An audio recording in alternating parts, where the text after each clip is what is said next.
Schumacher's away brilliantly, and look at Räikkönen making a move as well. And Rubens Barrichello coming down the inside, but it's Barrichello holding position. Michael Schumacher takes the lead. It looks like everyone's safely through turn one. There's a very wide runoff area. One or two people have used it, but clearly Michael Schumacher has got the drop. And we've got an arrows on the, it's Frentzen, we believe. Frentzen is stuck on the grid. We'll have to consider the safety car because it's just a mere 1 minute and 18, 19 seconds before these cars will be round to the start-finish line again. And there is a hole in the pit wall where they may be able to recover that car. Michael Schumacher with a comfortable lead.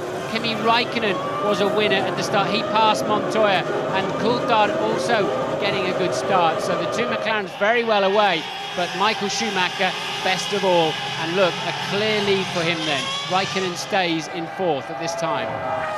Michael Schumacher leading then, Ralf Schumacher second, Barrichello third, fourth is Räikkönen, fifth Montoya, sixth Jarno Trulli, good start for him, seventh David Coulthard up from ninth place on the grid. Panis has been a loser and so has Fisichella. Panis dropping down to eighth and Fisichella down to ninth place on the grid, and that's Pedro de la Rosa, who's the second retirement already, and we haven't even had a lap completed yet of this German Grand Prix. 19 runners then it seems. Frentzen's car is still parked up. He's not able to get it running at this time. He can restart the race. They can find a way to start the motor, but Michael Schumacher 1.6 seconds in the lead at the end of the first lap. And quite quickly, I think Barrichello will be putting Ralf Schumacher, the second place man, under a lot of pressure. Montoya struggling a bit back there in fifth. Trulli and Coulthard spread out for sixth and seventh. Then there's a gaggle starting with Fisichella. Yes, and good news for Jenson Button fans. Your man has gone up from 13th on the grid to 10th. He's got Olivier Panis right in front of him. And just look at Rubens Barrichello now, monstering all over the back of Ralf Schumacher. We heard Ross Brawn before just saying that a number of different strategic possibilities were available to the teams here at Hockenheim, the revised circuit. Everyone's shooting in the dark a little bit as Rubens Barrichello just has a little bit of a nibble, letting Ralf know that he's there. And one of the theories is that teams will send their two cars out on different strategies just to find out which is the quickest. Lots of different possibilities here this afternoon, but clearly the Ferrari, the faster car at the moment than the BMW Williams, as evidenced by Michael Schumacher pulling away at the front and Rubens Barrichello in third place, trying very hard to pass Ralf Schumacher in the Williams second. Yes, and as ever, the Bridgestone seem to come on more quickly at the beginning of a Grand Prix. Look, the lead now up to 2.5 seconds already then at the end of lap 2. Michael Schumacher leads from Ralf Schumacher. Barrichello just 6/10 behind. Räikkönen and Montoya now in close company as Barrichello really tucked up behind second place man Ralf Schumacher. And this is a replay of the start. I think that orange arrows you'll see there just briefly moves away and then stalls. At the start with Juan Montoya, you can see Rubens Barrichello cutting across. Watch for Kimi Räikkönen, there he goes, you see. As Barrichello hit the brakes, that gave a chance to Räikkönen to take the advantage. And once again, the young Finnish driver really battling his way through. Montoya's not lily-livered, but he had to get out of the throttle there, and Räikkönen, the beneficiary, he now has almost just over a second lead over Montoya. So Jenson Button's had a problem down the field a bit, maybe he's gone off or whatever, slow lap, he's down to 12th position at this time.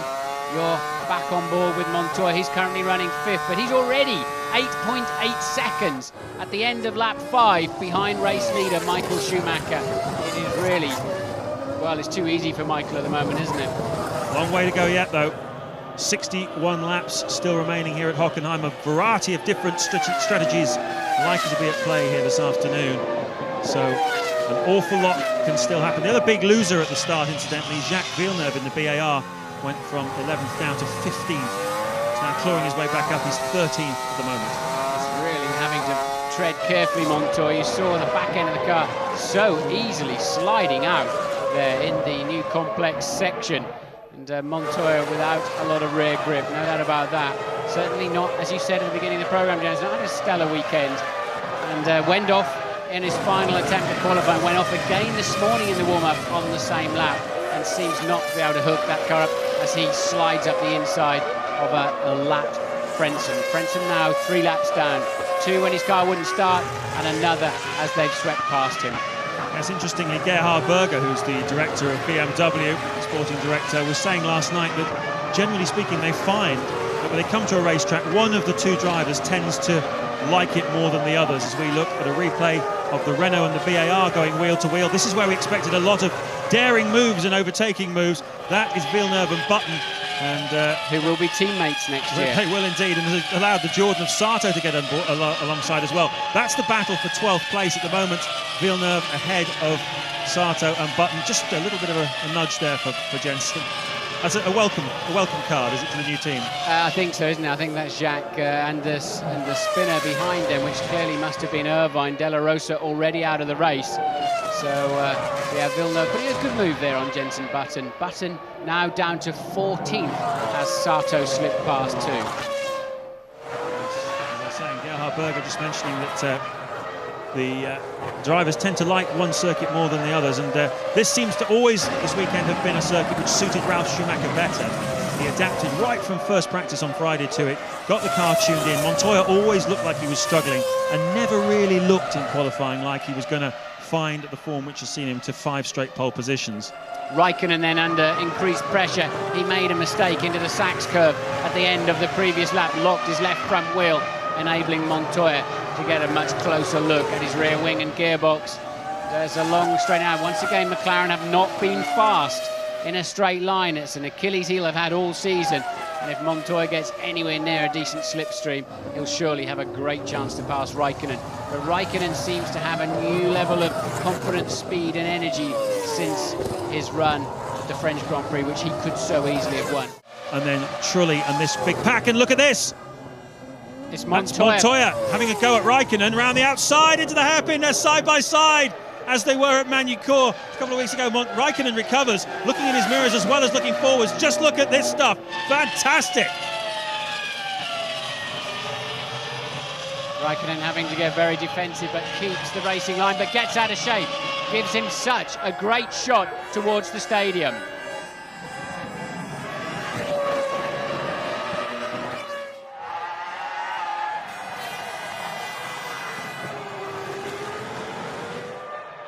Lap 12 of the German Grand Prix. Patrick Heber, technical director of the Williams BMW team, looking at this battle which is evolving between Kimi Räikkönen and Juan Pablo Montoya. Montoya is currently in front of Räikkönen and in 4th place. Räikkönen is 5th, and these two are really shaping up to have a go at each other.